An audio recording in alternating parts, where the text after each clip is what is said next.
Hey everyone, welcome to Baking It Right, the humble channel that gives you the skills you need to put some delicious food on your dinner table. For today's episode, we'll be looking at Chapli kabob. If you're not Afghan, you probably don't know what Chapli kabob is. If that is so, let me put it very simply. It's basically an Afghan burger. It tastes completely delicious, and it's always a showstopper. So if I was to recommend anything that I made so far, it's this. Start out by blending two small yellow onions and one jalapeno chopped into a few pieces.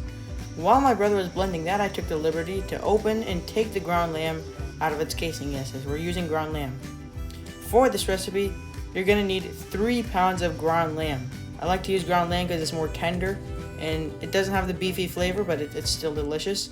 To the ground lamb, add 3/4 of your onion mixture and mix. Once the onions are completely combined, crack in 1 egg.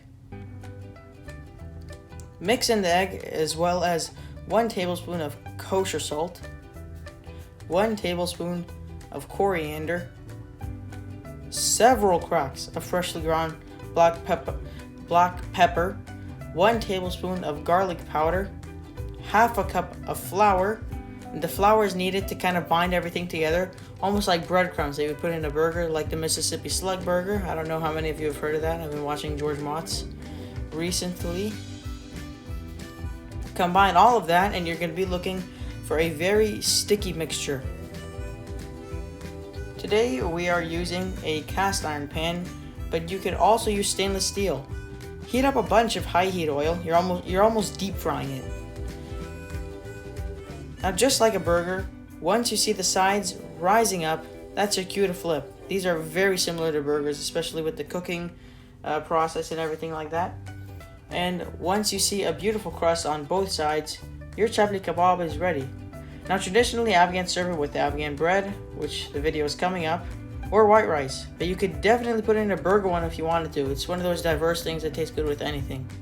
Before we end this video, I must confess. I was thinking about skipping today's video because I'm going on another fishing trip tomorrow. Yes, tomorrow. Until Sunday, and then we come back home. And I was like, you know what? I technically am not missing my posting date because I'm doing it on a Thursday. So I'm posting it late today. Really late. It's like 10 o'clock at night. Shows you how dedicated I am. And you guys can see it on Friday in the morning, Saturday, Sunday. Make sure to like, subscribe, and I will see you next time.